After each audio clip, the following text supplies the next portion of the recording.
Evil. Hello family, my name is Chris, I am your home gamer dad, and welcome back to my campaign of Resident Evil, the board game. Last time we had Barry and Rebecca going around first floor West B. That was the scenario that we did. Barry was kind of running around doing his thing, collecting items.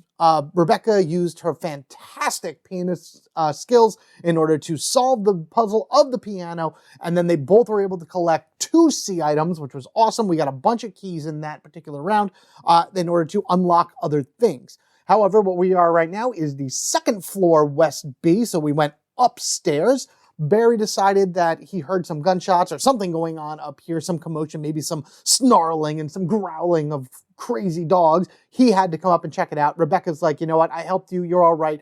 Barry, you're fine. I'm going to head back to Chris. So she's going to head back to the other side of the mansion. So with Barry heading upstairs to see where all the commotion is coming from, he actually found another STARS member alive and well. Well, for now, alive and well. He's going to make sure that that kind of stays that way. To find out who that is, let's head over to the side. All right, so we know Barry right here. We are very familiar with the way Barry works and his ability to just kind of do all kinds of crazy stuff with the handgun, the master of the handgun. We're going to take him and put him on the board. But now we also have Joseph Frost. We actually unlocked him as a character episode 2 of this playthrough, something along that ways. It was really early that I unlocked Joseph Frost. And I didn't understand his abilities at the time, but now I do. Impetuous. At the start of Joseph's turn, place him in an adjacent square. He basically gets a 1 free square movement, which is awesome. He's the master of movement, I guess you can say. I love how they're the master of something, a lot of these characters. Alpha Team Scout. When Joseph removes an encounter token after resolving the encounter token, he can be placed in an adjacent square. I read this weird the first time, thinking that another encounter token goes down. No, the way that it works is that if Joseph is in a position where something like spawns on him, he's allowed to move to an adjacent square immediately in order to avoid it or do something along that way. So he is going to be awesome for getting around the board quickly, which is what we need to do because this particular scenario is full of dogs, which is why we have the dog whistle right here. Barry actually has it on him. I believe Barry's going to be the one that's going to use it first based on where I'm going to be running around. What did I have here? So again, as usual, most of the stuff that you see here is from the item box. You don't get the items from a character once they first start. You only ever get these items on the side at the very, very beginning of your campaign. So these are like null and void. Otherwise, I just kind of put stuff on them. Ironically enough, he has his handgun, dagger, and a first aid spray, which is what he starts with. But again, these were all from the item box. It's just Joseph happens to have them, which is awesome. He does have 3, kerosene, so that's pretty good. He can light up some zombies. And then Barry over here is actually at his full kerosene. I just put the ink ribbon up here just to kind of show me the stop there with his kerosene, even though I know it already. Just a place to put the ink ribbon. Barry has his handgun, some bullets. He's taken the shotgun with him that we found in the last, I believe, a few episodes ago as well. That only has 3 shots to it, so hopefully he'll be able to find some ammo in the A deck for it. He'll have the dog whistle, and he himself also has a lighter. There are a bunch of new things. Well, there's only really one thing that's added to here, so I'll talk about that when I do the reading. Same thing for the encounter deck, something new added there. Got our ABC deck ready to go, and I think with that, Barry is going to start up here as the first player, so he's going to go here and move around, down and around this way.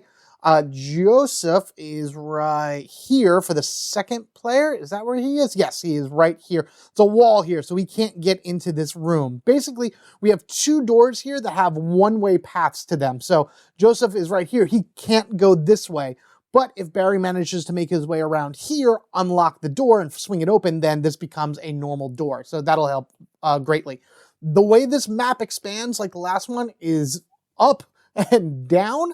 Our characters are going to start going down first. There's more things to do down here before we get up here in order to complete the scenario. We see where everything is, got our A and B items here. The B items has a very, very important item to it. And with that said, let's get to the book and read up about second floor, West B. The time when this was a blessedly quiet part of the mansion is a forlorn memory. Growls echoed through the corridors and bleed from behind closed doors. Ragged breathing, all too easy to imagine within the depths of every shadow. At the edge of earshot, you hear handles rattle and doors creaking open and shut. Hopefully only the wind, although you doubt you'll be so lucky. The note that directed you here mentioned a key, something which could be essential to progress through the mansion, or even gain access to the gardens outside. There's no time to waste. Find what you came for and get away to safety again. Objectives. In this scenario, the characters must find an important item in order to progress. If the item C card for this scenario has been collected and each character is on the escape route tile, the players can choose to successfully complete the scenario at any time. If there are any enemies on the escape route tile when the scenario is completed, skip step 6 during the end phase. And when you actually see the exploration cards, you'll see which tile is labeled escape tile. Special rules. Outside balcony. A character on the balcony tile can spend an action to discard the dog whistle and spawn 2 Cerberus enemies on the tile. Then, shuffle the Mooncrest and Suncrest tokens and randomly place a token face down under the base of both Cerberus. If each Cerberus is in play when the dog whistle is discarded, remove the 2 closest Cerberus and the active character and spawn them on the balcony. That's basically saying if you ran out of figures, you just take 2 from another part of your area and put them on the balcony. When a Cerberus moves or is pushed, move the crest token with the model. If a Cerberus is killed after removing the model, flip its token face up and leave it in its current square. A character in the same square as the Mooncrest can spend an action to discard the token and add the number 2 item B card to their inventory. Card decks. No new cards are added to the item A deck, and the item B deck consists of only 2 cards, a grenade, and the flamethrower. Shuffle the number 6 tension card into the tension deck at the start of the scenario. Shuffle the number 3 encounter card into the encounter deck at the start of the scenario. There are 7 exploration cards for this mission. You can see the standalone rules right there if you want to just play this by itself without going through the campaign. But after completing this scenario, add the 3rd floor A scenario card to the map. One of the issues with this game is the ambiguity of the directions. Basically, when it says like, add this item to your deck. Well, what does it do? A lot of people kind of want the answers immediately as soon as they read it in the books to what it is that they're doing. But in all honesty, whenever you played the original Resident Evil, you collected items all the time and had no clue what it was that they were for until like you got a little bit further into the mansion. So like a lot of questions I see pop up here and there about what does this mean? What does that mean? What does this mean? 9 times out of 10, the answer is play the scenario and you'll find out. And that's kind of what it is here for defeating those 2 Cerberuses on the balcony, which we're going to work our way towards right now. Ready? First, Barry goes. 1, 2. We're going to open for 3. And do I want to actually step in for 4 to have a full round of actions here? You know what? Yeah, let's go ahead and do that. We're going to step in for 4. We're only going to draw 1 encounter card. That's fine. We have a spot here and a spot there. So if something spawns, it's going to go right in front of him. This could be bad. This could be whatever. We're going to swing the door back the other way so we have some room to work. First encounter card of the game. Oh, here we go. Let's see what we have here. I shuffled in that card, so we'll see what we got. Nope, not it. Spawn a zombie and draw a tension card. All right, so that's fun. I just want to see what the tension card is. It's an all clear. So discard pile for the tension cards are going to go here. Any of those cards that I draw that require tokens on them to like knock them down are going to go on this side. So let's spawn a zombie.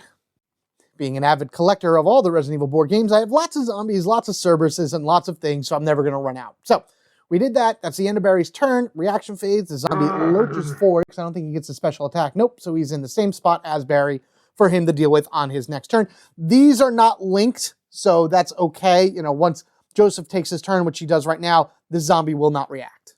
But first, Barry has to finish his turn by drawing Diseased Claws. Oh no! Place this card next to the tension deck with 4 wound tokens.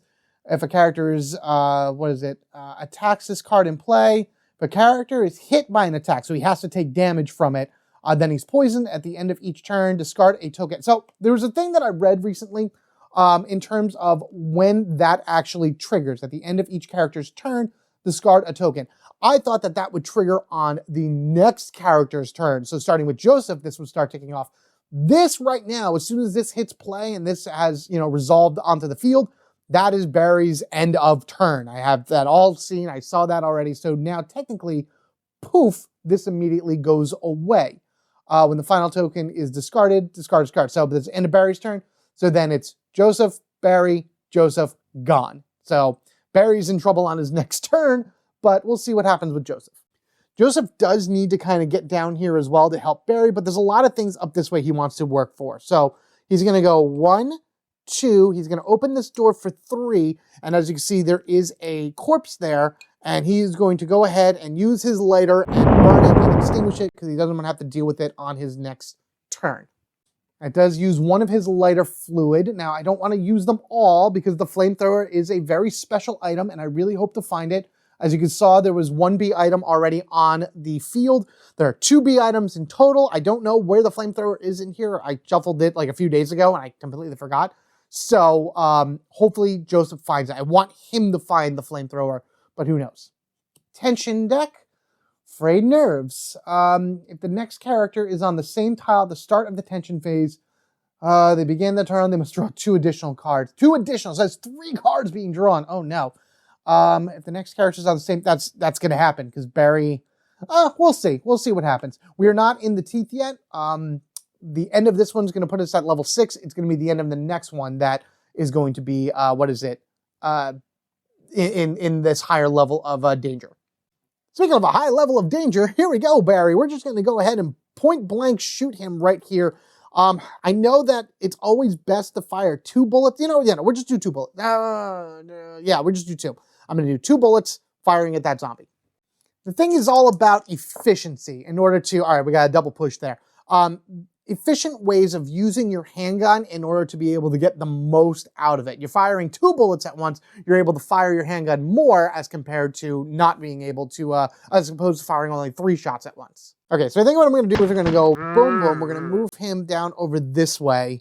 Man, I really don't want to be on this tile. The idea was to fire at him.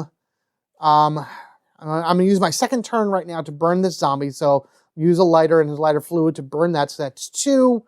I'm going to take 2 more shots at this zombie in the hopes to get rid of him. The goal is to get him further away from me or to defeat him. That's, again, 2 more pushes. Okay, I can do this. So we're going to go boom, boom, right there, and then for Barry's 4th turn, he's going to jump here. Because if he was on this tile, he would have to draw 3 tension cards, and I don't want to do that. So, end of Barry's turn. Zombie's going to lurch forward, so that still gives me plenty of space. And now Barry can run back into here and get away from him easier. Yeah, we'll do that. Again, it's about the efficiency of using your ammunition and using the handgun to move the characters around as opposed to just always wanting to beat them. You do want to beat them, though, as your danger level goes up pretty high. No escape. Great. Open the closest non-locked closed door to the character. Actually, that's not so bad. That's not so bad at all. Unfortunately, if it was the enemy's turn, then they would definitely get their special attack on me, but that's all right. We don't have to worry about that. All right, so the closest non-locked door is actually down here, and that's fine because that'll open up this area down here that Barry needs to go to anyway to explore more of the mansion. So that'll help regardless. Anyway, I forgot to take a thing off of Barry. I'll take a token off of him in a moment. We'll do that once we actually move into this room with Joseph and see what encounter he has. So I'm taking this from Barry. We know that. I'm using this at the start of your turn. Place him in an adjacent square. I moved him into the room, and as soon as you move into the room with an encounter card, you have to resolve it. So technically, Joseph still has 4 actions for him for this turn, and we'll see what we got here. Spawn a zombie in the active care. See, this is exactly what I'm talking about. Exactly what his power is for. So this zombie would go here, and then Joseph's ability, Alpha Team Scout, enables him to move to an adjacent square without any issues. So he actually is able to get away from that zombie in 1 shot without having to worry about him being in the same square, which is awesome. And he still has 4 actions to him. I think Joseph is going to go ahead and take 2 shots at this zombie right here. I'd love to knock him out of the room. I'd love to knock him out purposely, but you know, any space that he can do. So we'll do 1, and then he can do 3. He can 1, 2. He'll open this one up for 3, and then all right. We'll see how we do. I'm just kind of planning ahead. First things first. Fire away.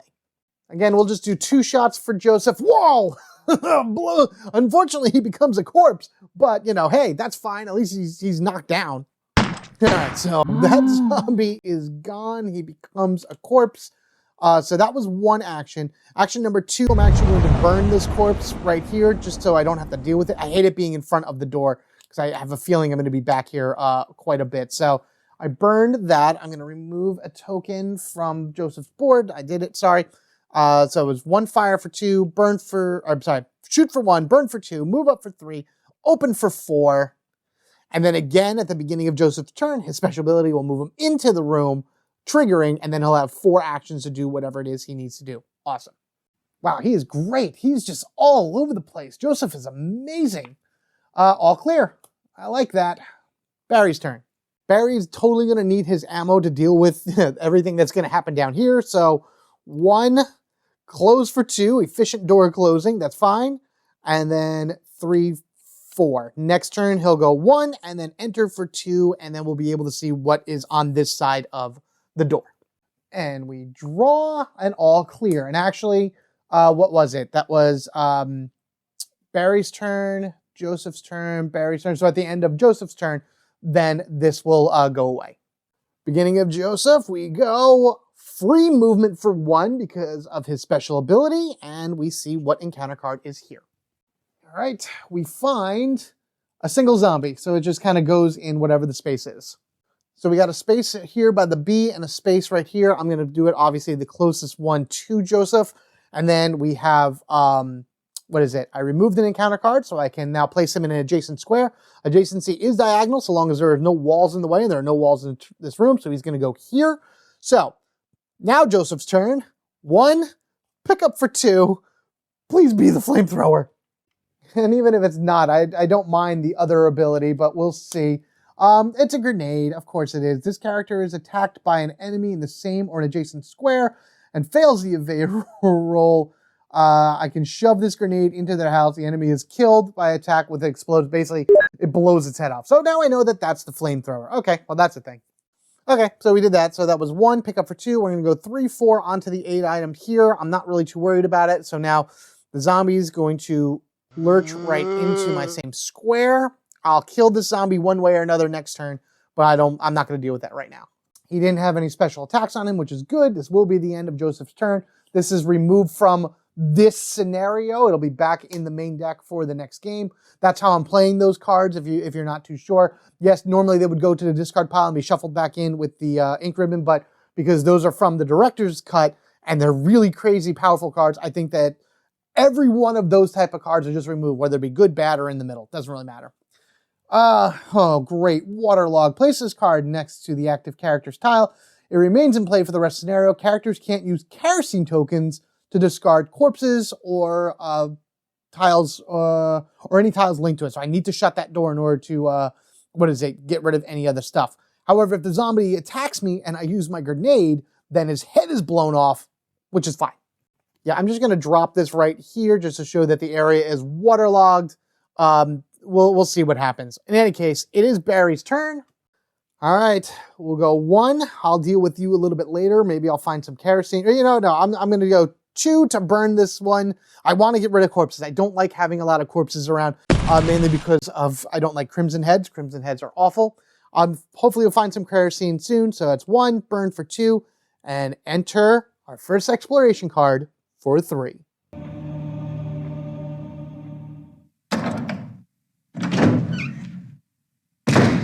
And what we found was a safe room, our first typewriter of the area. There's usually 2 per scenario, and then the item box. I'm not going to interact with the item box at all. Instead, we're just going to kind of leave it the way it is. The door is right here. We're going to just go here for 4 to open this up to, again, continue exploring over this way. There is, spoiler alert, there is a, I want to say, sword key door somewhere within this map. I forget where. I think it's more near the top.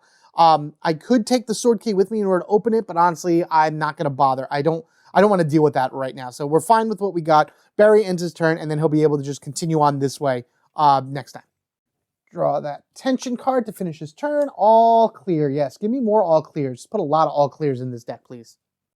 This is definitely one of my hardest ones to move around because there's just that weird connection tile that doesn't really touch anything and it just floats off in the middle of nowhere. Weird map design sometimes. But I'm going to do an action.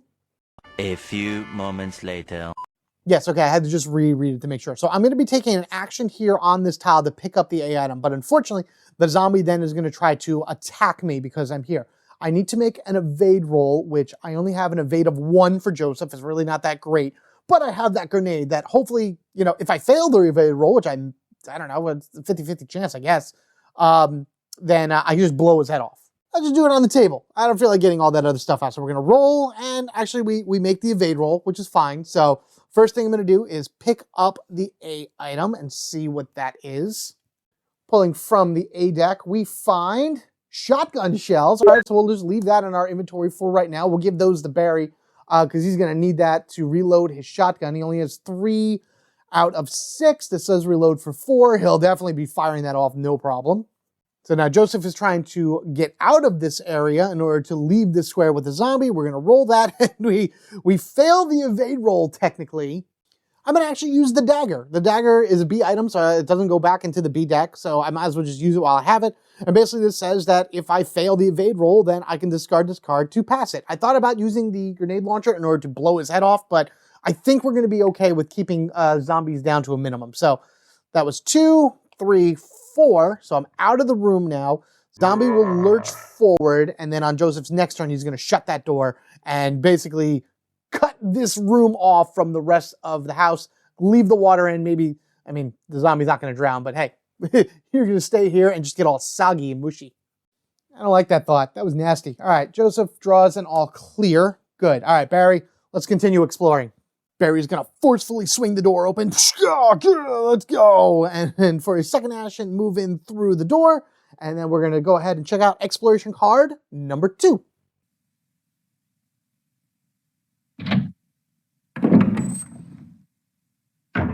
All right, well, we have a single room that spawned here with a 3 encounter pull. Oh no! Zombie there, and then 2 more doors as well. The 4 is just going to continue our way, moving to the left, as you see. And then 3, I think, is a single room that goes down. I don't remember exactly what the one that is, but we'll open it up, we'll take a look at it, and we will try to survive, because what do we got? 2 actions left? Oh no, here we go.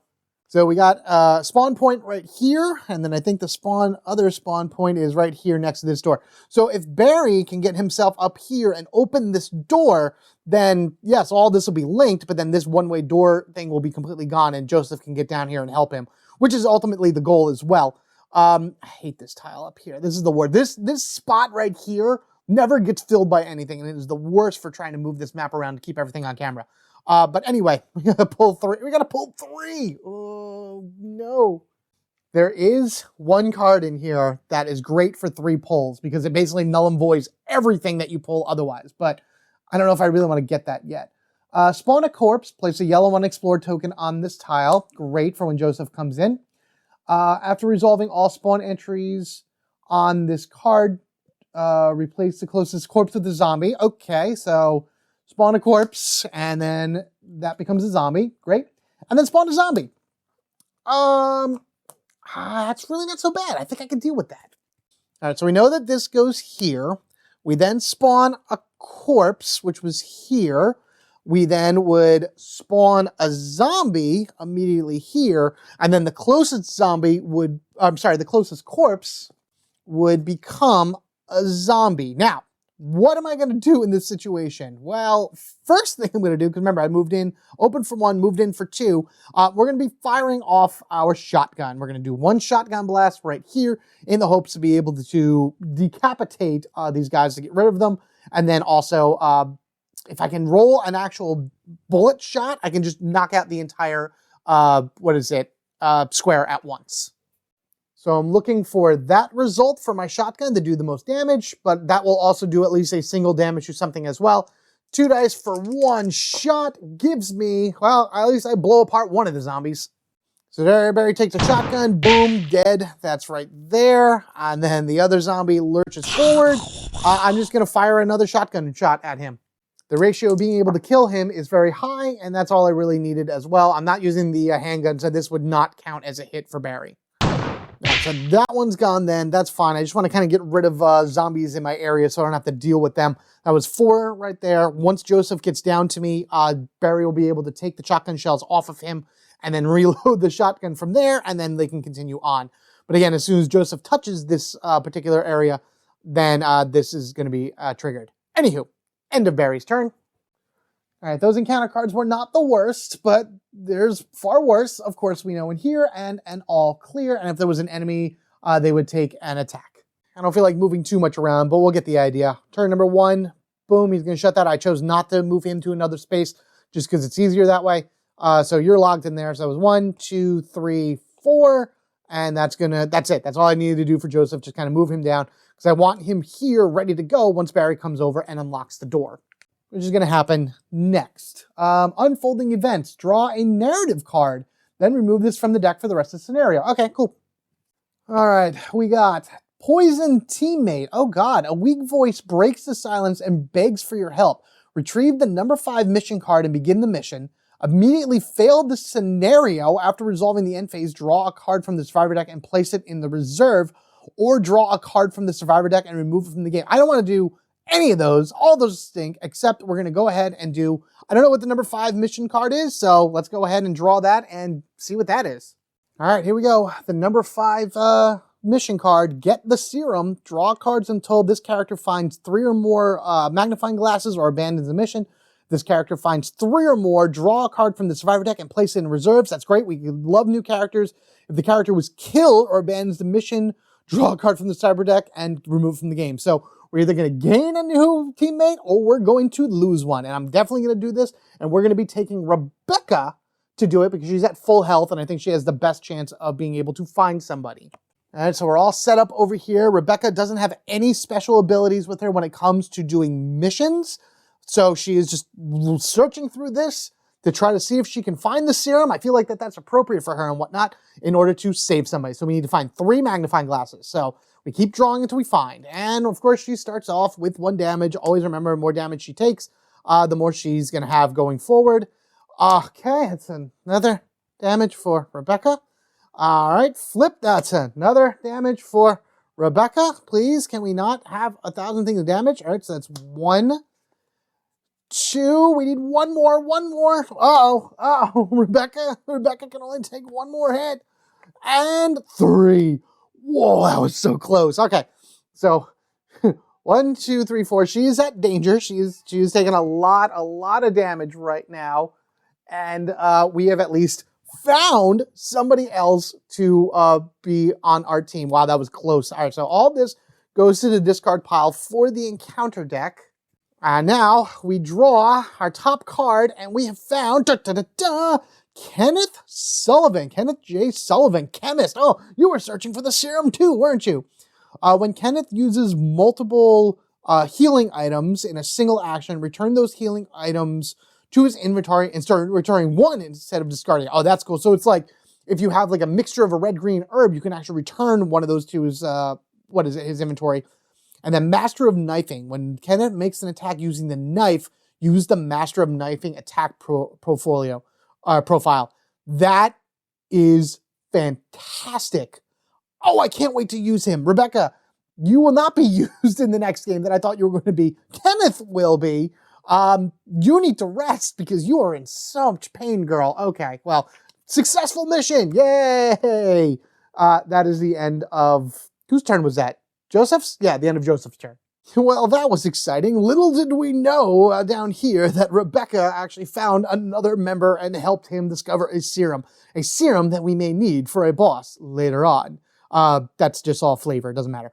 1, 2, 3. I do need to roll this dice right here to see if such a zombie gets up. It does not on a 4, which is good. Speaking of 4, let's use our 4th action to crack that door open and thus remove the one-way doorway right here. So now Kenneth can come and join us and give us those shotgun shells because we are definitely going to need them.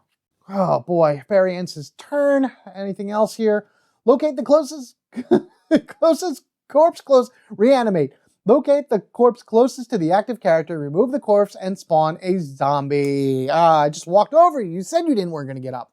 So that's you. You are gone. All right, so much for this dice of Kenneth walking on it.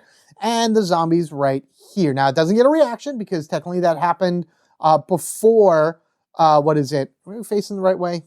Yeah, we are the right way. Before Barry drew from the tension deck, so that happened. Now we can go 1. Barry, look out behind you! And I think Kenneth is just going to fire. I'm going to fire 3 shots. I don't care. Efficiency has never been my thing. It's just getting results is what I want. So moving for 1, firing for 2, and then 3.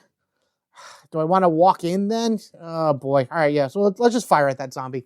Let's see what we can do with 3 good shots. 1 is all we needed, and that is fine. Turn it basically back into a corpse.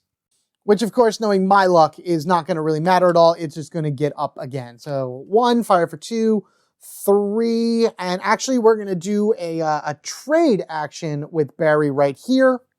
I'm going to go ahead and just kind of give Barry these shotgun shells right here with the trade action. I don't need to do anything else, which is fine. Barry's just going to keep on with his trucking with his handgun and everything. On Barry's turn, though, so Kenneth moved in, so that was 1, 2, 3, 4. He's fine. End of turn. No other reactions. All clear for now. Barry's now going to go. Action number 1. He's going to take, we're going to take these shotgun shells. We're going to use them. We're going to go ahead and bring this back up to 5. So he has 5 shots in order to use. I'm actually going to put this discarded right here. And then Barry's going to turn around, I guess. No, I'm gonna leave this for Kenneth to explore. And instead, Barry's going to go. That was 1 to use that, 2, 3, and I kind of want to just keep opening up the map. So action number 4, going this way.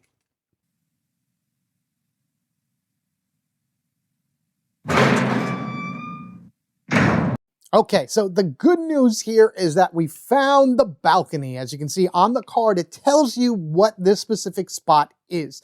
This is also where I thought we were on the east side of the mansion, when we were in 2nd floor East B or East A, whatever it was. I thought this was the dog stuff that I was thinking of. No, this is what I was thinking of from the game. It's in the west. So right now we just have the B item here, no other doors. But based on the way the scenario is, these 2 Cerberus spawned.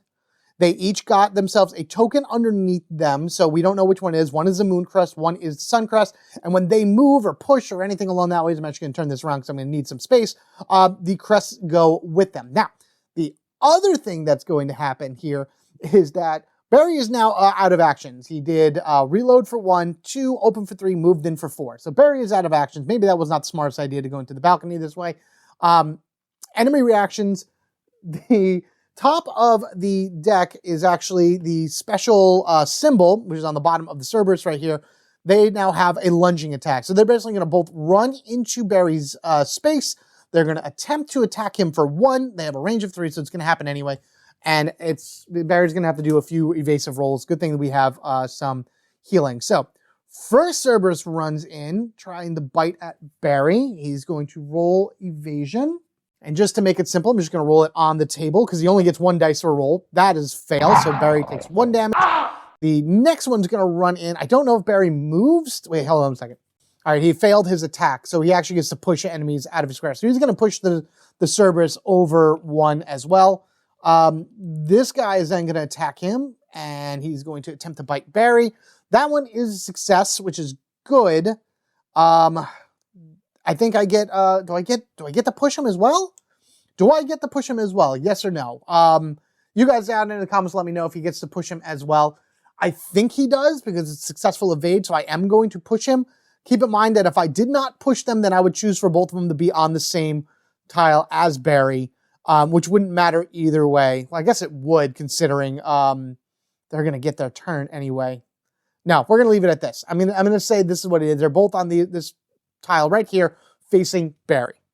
I don't know if that's the way that works or whatnot. I'm sure you guys will let me know, but in either case, it's kind of a crazy situation. Barry takes 1 point of damage. Draw Sinister Echoes. Place this card next to the tension deck because why not? Character makes an attack while this card is in play. After resolving an attack, draw an encounter card. That's going to be terrible. At the end of each player's turn, how many do I have to put on? 4. 1, 2, 3, 4. I'm going to remove 1 now because it's the end of Barry's turn. This is absolutely the worst possible time for this to happen because I need to kill those dogs.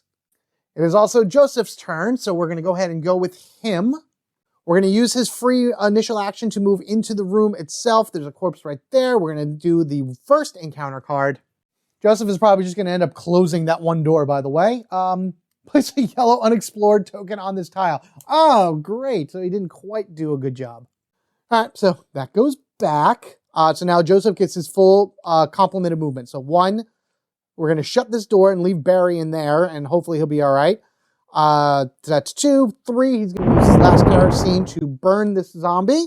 Trust me, that's going to be fine after we get the flamethrower. And 4, he's going to move here because he's going to probably open up this door on his next turn. Let's go ahead and remove this. Let's go ahead and do attention card. Flickering lights. Place this card next to the active character's tile.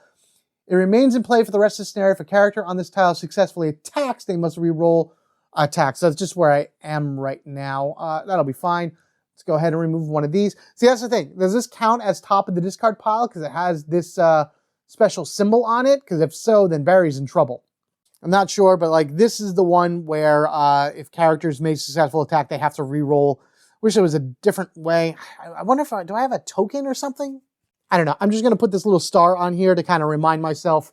And then flickering lights is just going to be off to the side so I can look at it and make sure I know what it is. So there we go. That is Joseph's turn. Barry, you need to take care of them dogs. So the thing I actually forgot to do, and I'm sure some of you out there might have been yelling at me for it, is technically when I walked into the balcony, I needed to use the dog whistle as an action. It says it in the instructions, and that is actually what would summon the dogs to me. So ideally what I should have done was walk into the balcony, go to the B item, pick it up, pop it right here. So that's why I had the flamethrower on me because I knew exactly what it was because I already got the other B item. And then I would have used the dog whistle to call the dogs, burn, and just take their items and go from there. Unfortunately, that didn't happen. So what I'm going to do is I am just going to use this dog whistle right now for Barry's turn. And I'm going to limit him to only 3 actions for this turn. I also think Joseph used one. This should have came off at the end of Joseph's turns if I'm not mistaken. So this card will go away at the end of Barry's turn. But regardless of anything, he has 2 dogs that he has to deal with. And every one that he shoots, if he uses the shotgun for 1 shot, there is a chance for him to kill them both, but it's a very small chance. I don't really want to risk it. I'd rather him just kind of go at it. He has 8 bullets for the handgun. I'm actually just going to take my handgun and I'm going to fire 3 bullets twice. Yes, I know. Again, I'm not one for good ammo consumption. Whatever. It is what it is. I'll just reload it with the handgun. That'll be fine. I need these dogs to go bye-bye. So then Barry is going to do 1 action to shoot one of these dogs. And regardless of anything, the other dog is going to jump into the space with him. He will then do a 2nd action in order to fire at the other dog, hopefully killing them both. He has a much better chance of doing that than most other people because he's using the handgun. I have 3 bullets being shot. Ideally, if I had all 4 4 actions, I would have went 1, 2, pick up for 3, and then use the flamethrower for 4 because it's awesome. I'll show you what it does later. But this is the way this has to happen here simply because I made the mistake. So let's go ahead and shoot him. All right, dog number 1 gets annihilated for sure. So now that dog is gone.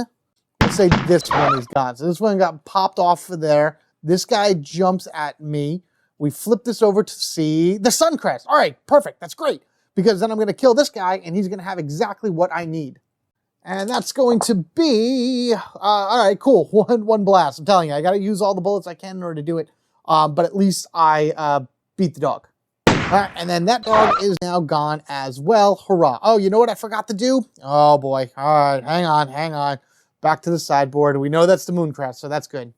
All right, first things first, handgun ammo is all the way down to 2. I know I kind of, was I at 11 or 10? I think maybe I was at, I don't remember. 1, 2, 3, 4, 5, 6. So I'm at 5. Doesn't matter, I'm going to reload his gun anyway.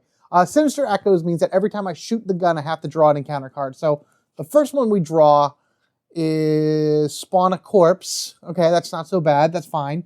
Then we shot the other dog, and we got... Spawn a corpse at the end of the active player's tension phase. Replace each corpse with a zombie. Uh-oh. Oh, that's fun. So there's a corpse here and a corpse here. And at the end of his tension phase, this guy becomes a zombie.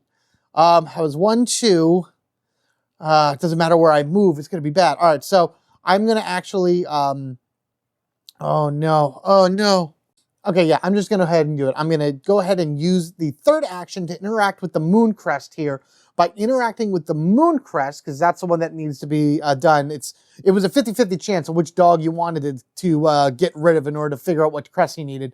You need the moon crest. You use an action in the space to activate it in order to grab item 2 from the B deck, and that is the Imitation Key. A character with this same square as the key symbol can spend an action to discard it and draw a C item. This is what we need in order to finish the this particular scenario. So this is going to go into Barry's inventory, and I think just what I'm going to do right now for his last action, he's going to use these handgun bullets, tick right in there. This is actually going to go back into the A deck, and we'll go up by 8. 1, 2, 3, 4, 5, 6, 7, 8, up to 13 bullets. And yeah, that's going to be Barry's turn. There's no enemies for a reaction phase, so let's go ahead and just draw a tension card. All clear. Okay, that's bad. And then this can actually go away as well because it's the end of Barry's turn. So the closest one to Barry becomes a zombie, which is right here. And that's going to be it. Once Barry goes again, we'll figure all that. I'm just going to get rid of these crests. We don't need those crests anymore because we've solved that thing. Barry's next turn, he's going to go 1, 2, pick that up for 3, and then hope for the best. But it doesn't matter. It is Joseph's turn. Joseph, you're going to open for 1. And this, I believe, is room 3. Yeah, that's exploration card number 3. Walk on in.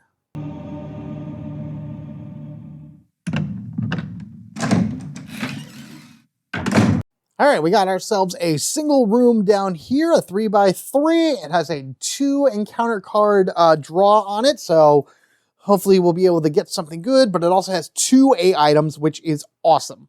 And this is going to be the end of all the new rooms that are down here. Once Barry's done up here, he's going to meet Joseph in this room, drawing from that encounter. And then once Joseph is down here, he's going to move up and meet Barry up here. And then they're both going to head back up to the north in order to try to get out of this area. But for now, we got to draw 2 from the encounter deck.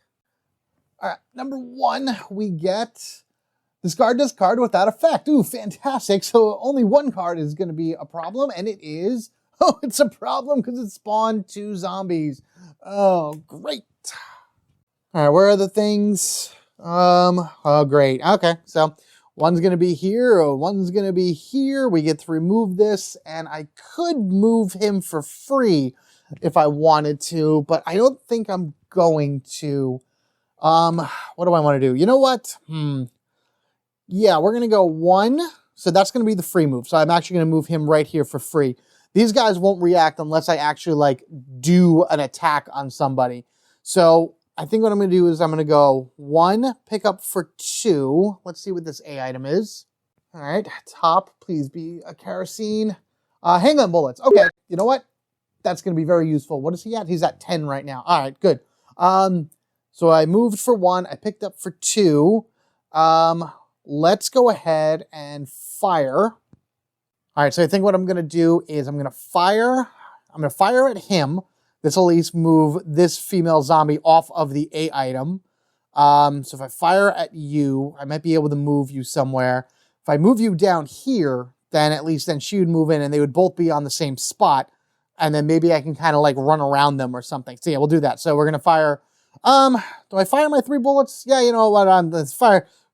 Throw precision into the wind. Just fire at this guy and see what happens. I kind of really just want to move him, but all right, so I got a double push here. All right, so I can at least move him out of the way. All right, so I think I'm going to go ahead and just push him this way. So 1, 2, so he is off to the side. And then 1, 2, it was move on for 1, pick up for 2. And then if I go 3, 4, and at my turn there, zombie lurches forward, zombie lurches forward. Is that what I want to do? 1, 2, 3, 4. No, that's not going to, no, let's not do that. You know what? Let's just go 1, 2, try to get around that zombie. She's going to come onto my square and he's going to come down here. And then on my next turn, I'll try to pick this up. And if I fail, I can blow her up with the grenade. So that's always a thing to do. So yeah. All right. This is dangerous. This is dangerous. I'm good. I have that first aid spray, so I'm not really too worried about it either.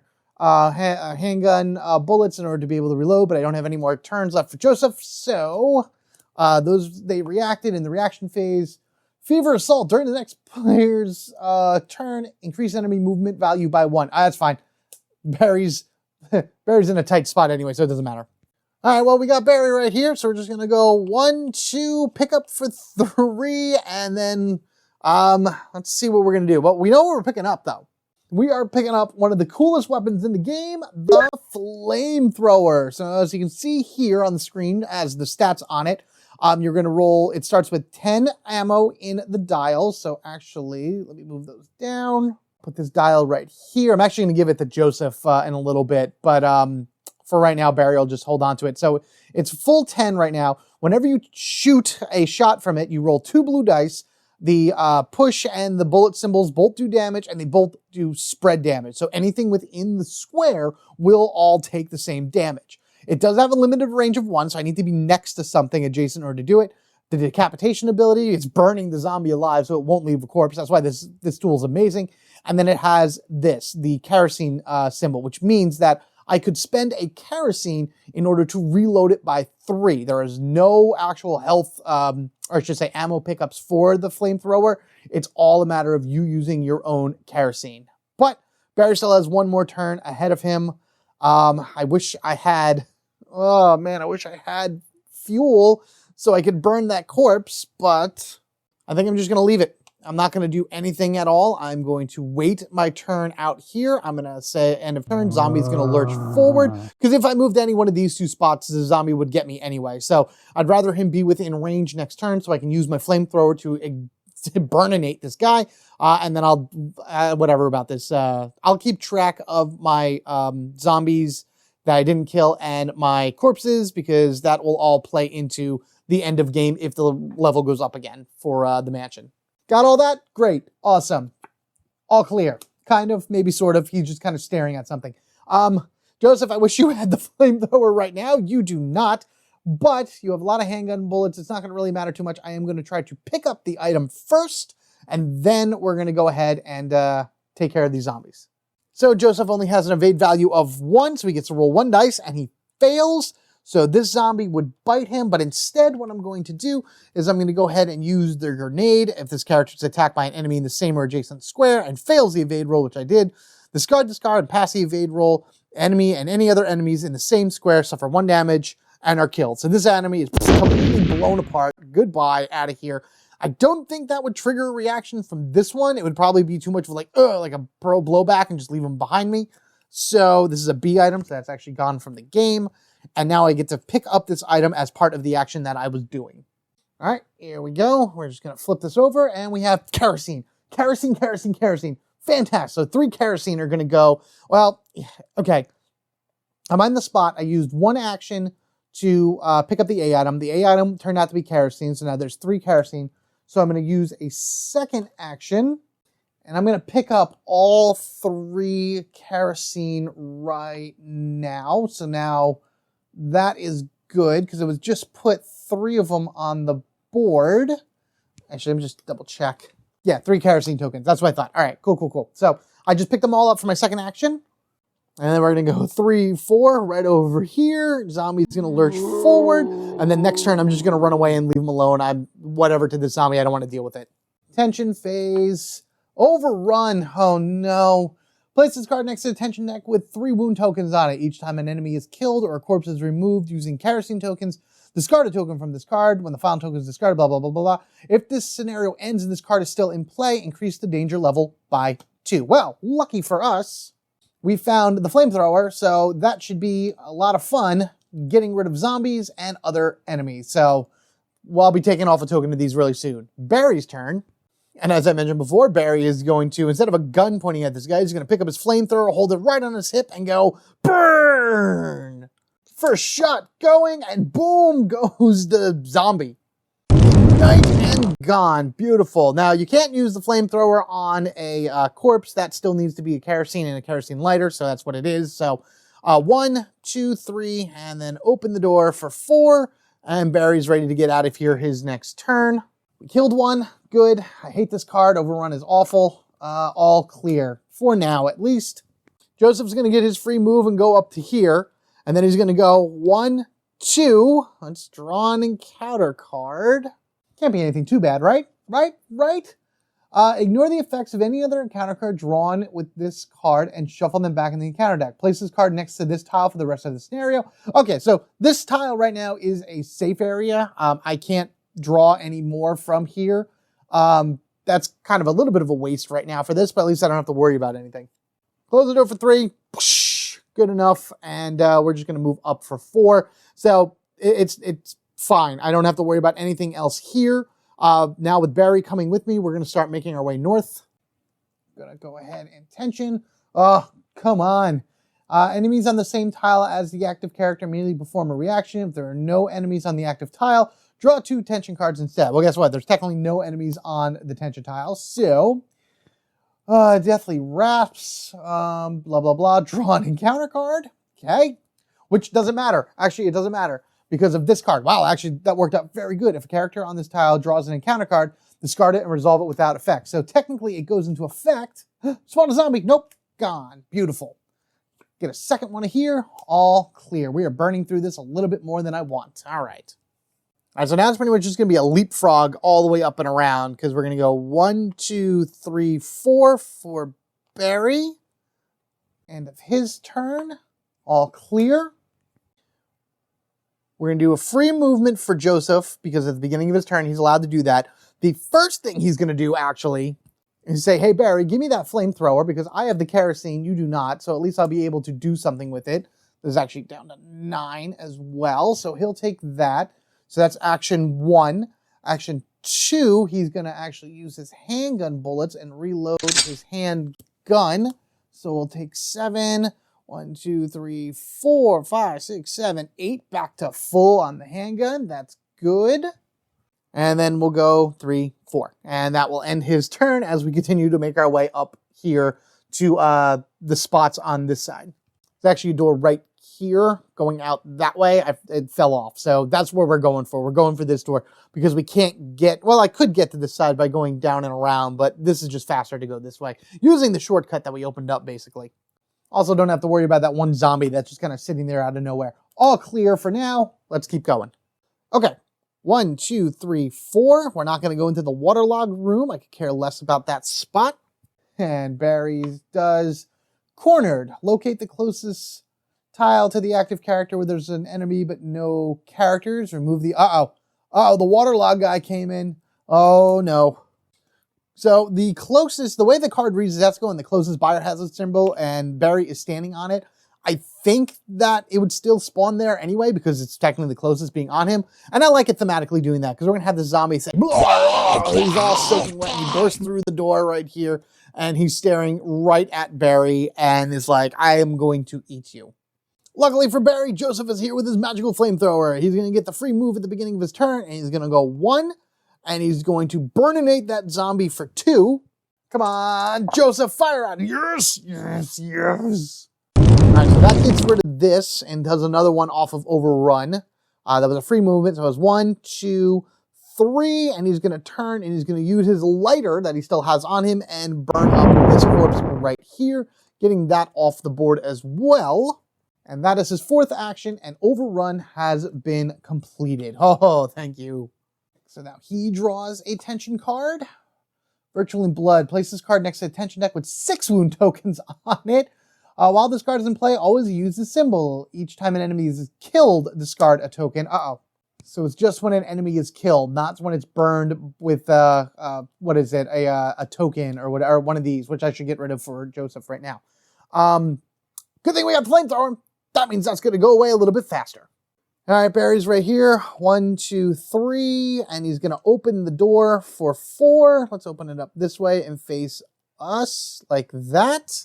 I know, it's the very top of the camera. I'm going to move in a moment, so we're going to do an all clear.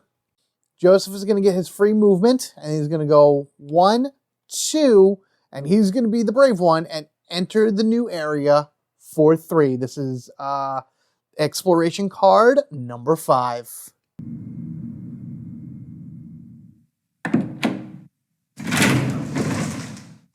All right, that was a bit of a pain to set up, but as you can see right here, we have 2 different hallways, and then all the way to the far right, we have the key symbol, which is where we need to go and put the imitation key that Barry has in order to get the C item.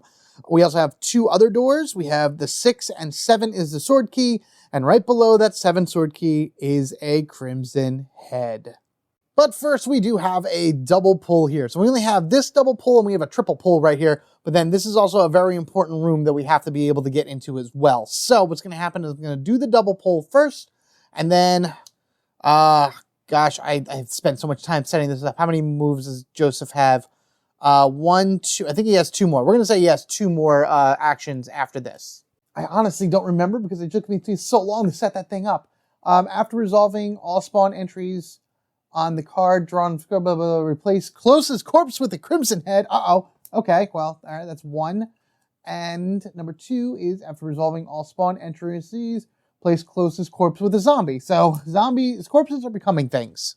So technically this corpse right here comes off and becomes a crimson head. Wonderful. And then there's a corpse all the way down on the bottom that instead of becoming a corpse is now another zombie just pretty much on the map somewhere. So I'll keep track of all that and everything. I actually have no more corpses on the board at all, which is A, great, and B, not so wonderful, because now we have 2 crimson heads to deal with. And remember, with crimson heads, they have relentless. So I have 2 more spaces, so I can go 1, 2, but then both crimson heads are going to go 1, 2, 1, 2. And that's because they react to me moving whenever my character moves.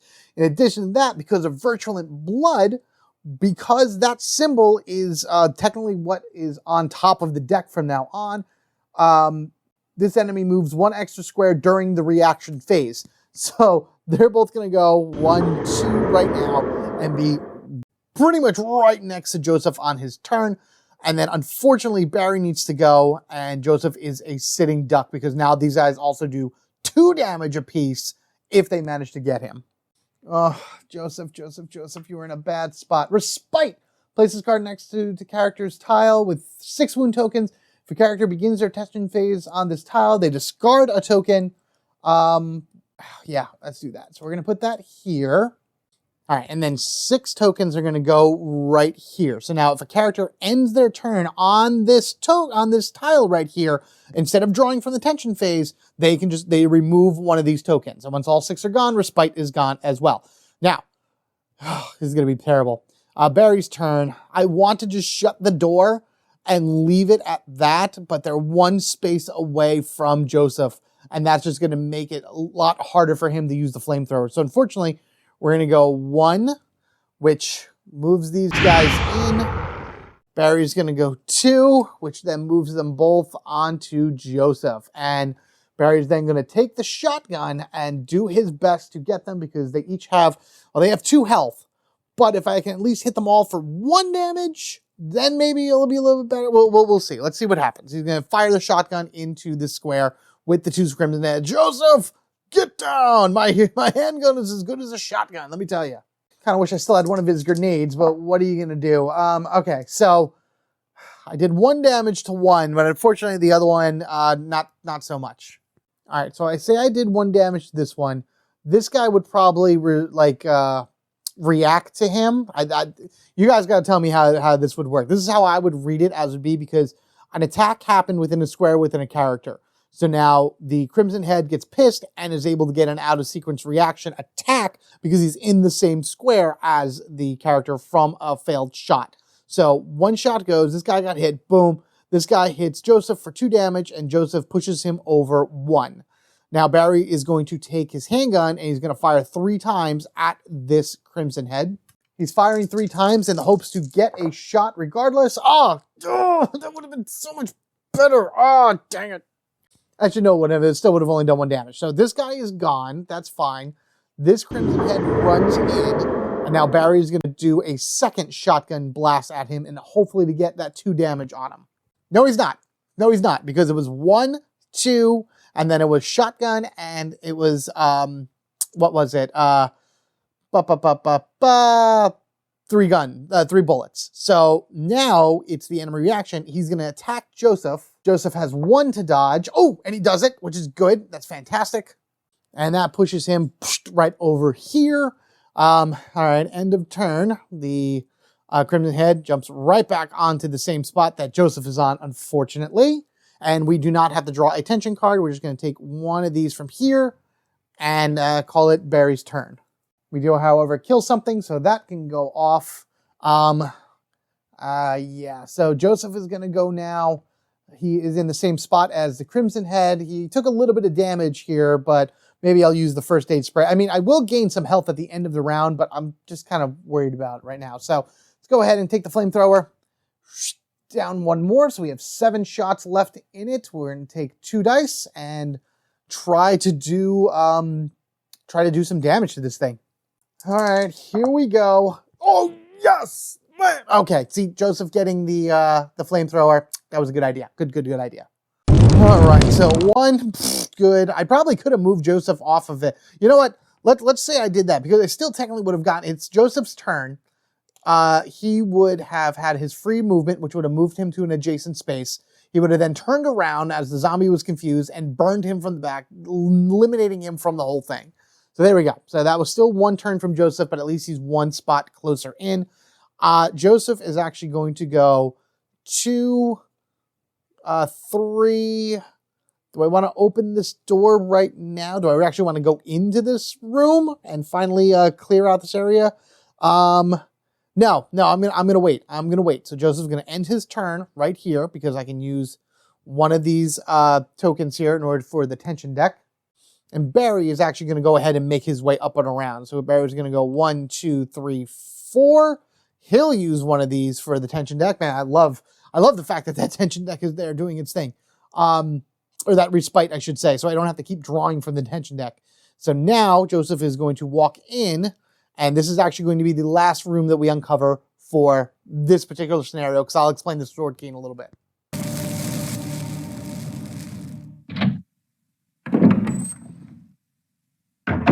All right, here we are, the escape route. As you can see, it's written on the card, so you know exactly what tile it is that you need to be in order to finish the scenario.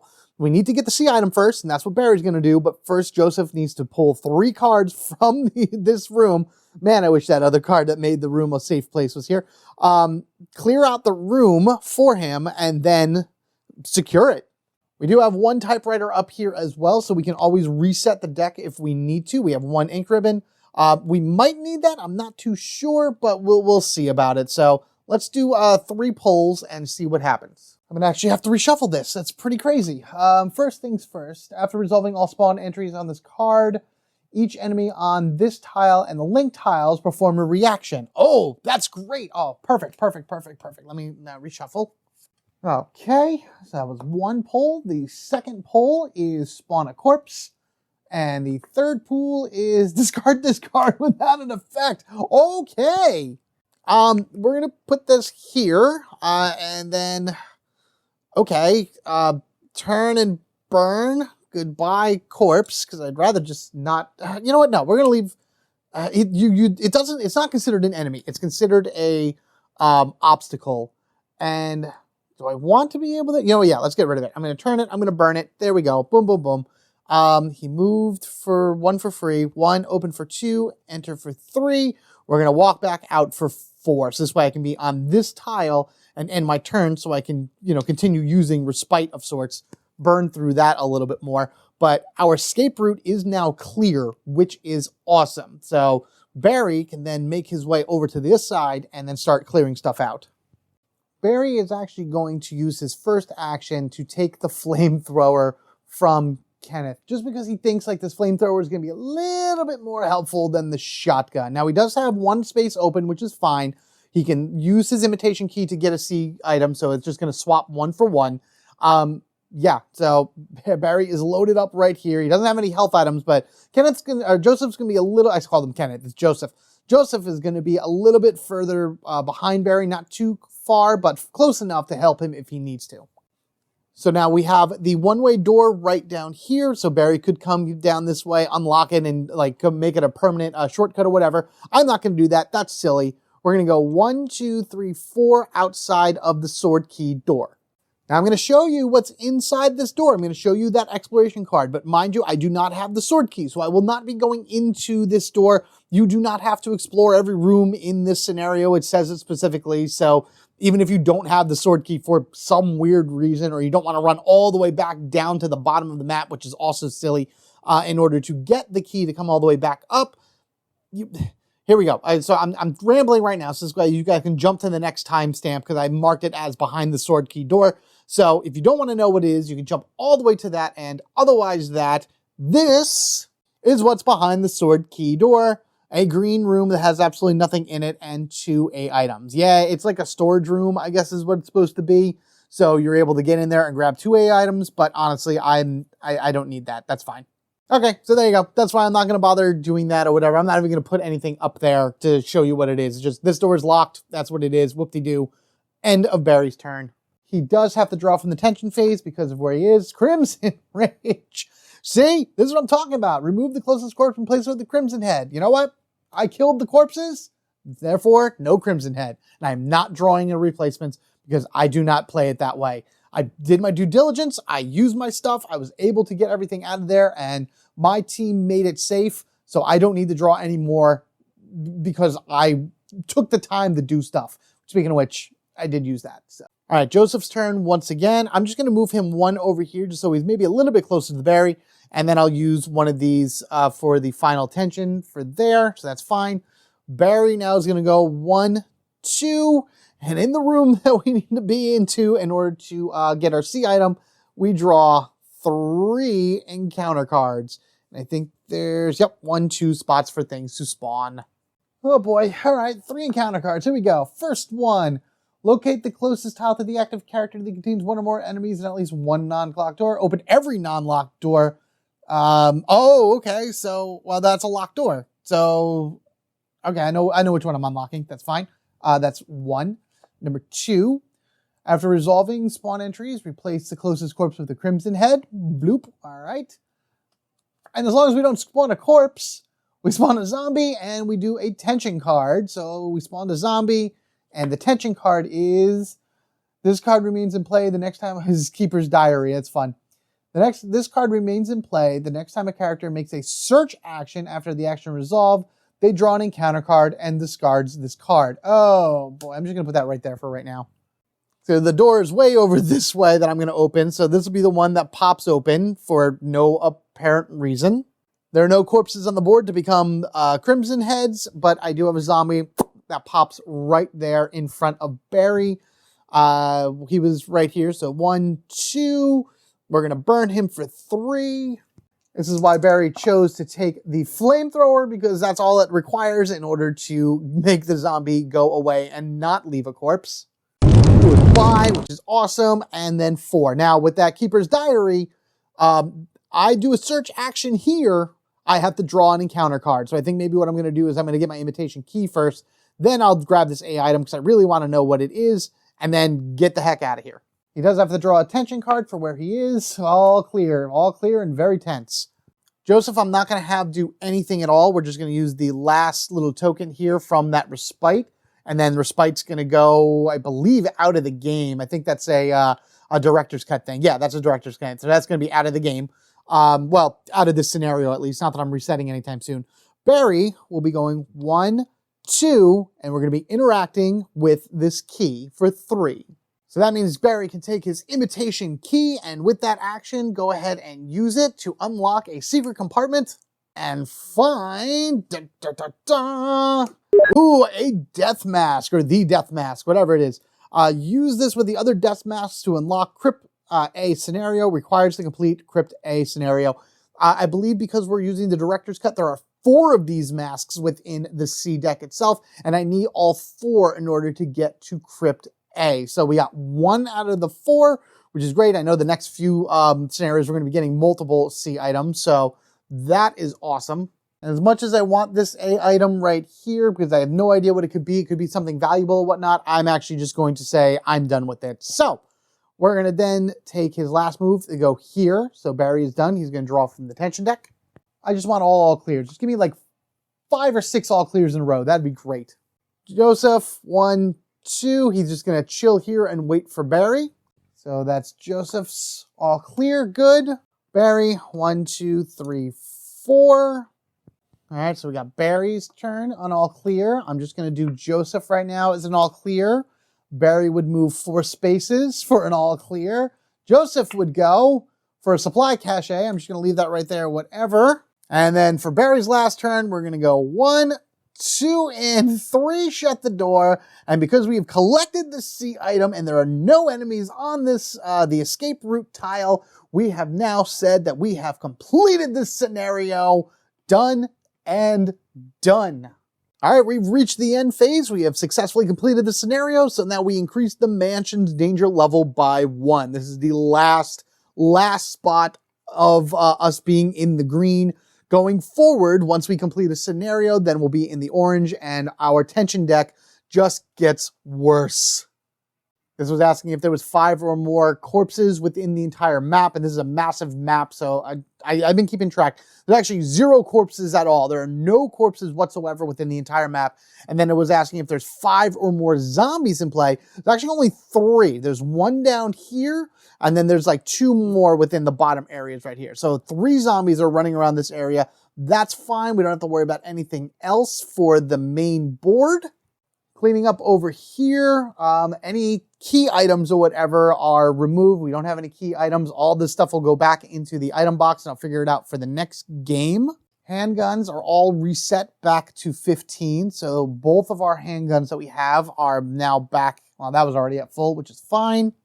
We could reload our special weapons with anything. We don't have it, but they do go up by 2. I'm not going to use Joseph's fuel right here to bring it up because they all automatically go up by 2 anyway. So the shotgun is at 6, flamethrower is at 9 of 10. So just to use that would be a waste. So I'm not going to bother with that.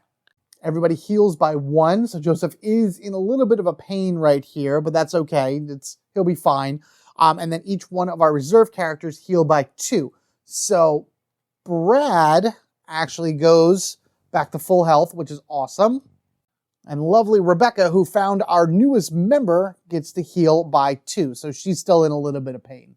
The item A deck gets reshuffled. All these other decks get reshuffled. And my friends, that is the end of this scenario in Second Floor West B. Let's go to the main mansion map, see what we've unlocked, see how much the mansion has grown, and wrap this up.